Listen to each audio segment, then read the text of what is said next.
Club Patrimoine. Fabrice, bonjour. Bonjour Bogdan. Vous allez bien?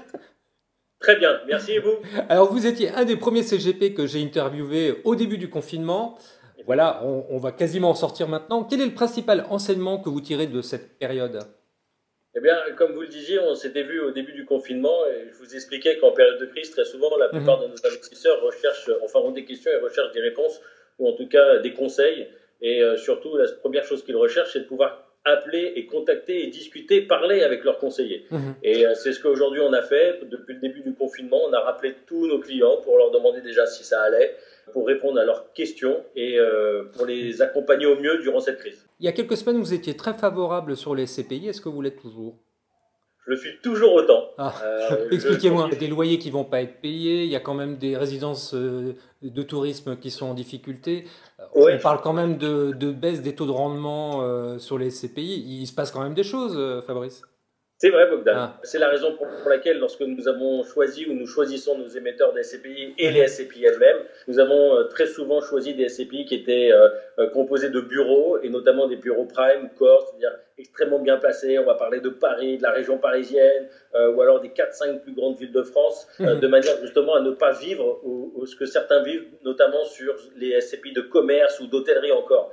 Et c'est là où effectivement le conseil, tant mieux qu'il ait été là et que nos clients justement nous suivent là, sur ce type de conseil, parce qu'on va peut-être avoir une baisse d'un point, 1,5 point, mais on restera toujours positif sur le rendement sur cette année. Pareil pour l'année prochaine, et je pense qu'on repartira d'autant plus positivement les années suivantes. Est-ce que vous avez fait des formations durant cette période? Allez, la dernière, c'était encore hier sur l'allocation meublée non professionnelle, qui est, comme vous le savez, l'un des deux investissements que j'adore, comme les SCPI, et notamment sur les résidences de services sur le médicalisé, ce qu'on appelle les EHPAD. Parce que depuis plus de 10 ans, je propose ce type d'investissement, et notamment avec j'ai un des partenaires privilégiés qui est Orpea. Et aujourd'hui, Orpea montre bien que lorsque vous êtes sûrement l'un des meilleurs, vous ne subissez pas ce qu'il se passe en ce moment aujourd'hui sur d'autres, et notamment sur tout ce qui est résidence d'hôtellerie, tout ce qui est résidence étudiante, où là effectivement vous voyez une grosse perte de loyer, de rendement, et même beaucoup de risques, alors que le médicalisé aujourd'hui est ce qu'il y a sûrement de plus sécurisé. Et c'était avec qui? Consultim, pardon. Ils sont bons alors? Il était bon le formateur?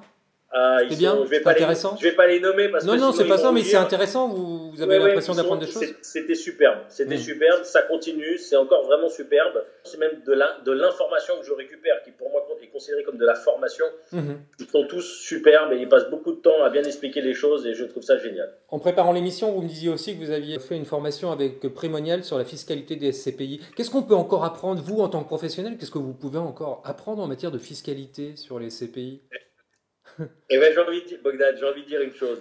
Celui qui pense qu'il sait tout, malheureusement, il ne sait pas grand-chose. Parce qu'à chaque fois que l'on écoute quelqu'un, on retient toujours un petit détail, on repense à quelque chose que l'on avait oublié, parce que ça fait tellement longtemps que l'on fait ça d'une certaine manière. Il y a le petit cas particulier, en fait. Et c'est celui-ci, et ces formations-là qui nous permettent de pouvoir résoudre à ce petit cas particulier, parce que la plupart de nos investisseurs qui sont en confinement, justement, prennent le temps de réfléchir à leur situation. Et d'un seul coup, il ressort beaucoup de cas particuliers. Et c'est là où on doit être différenciant, c'est là où on doit être meilleur, c'est là où on doit apporter notre valeur ajoutée.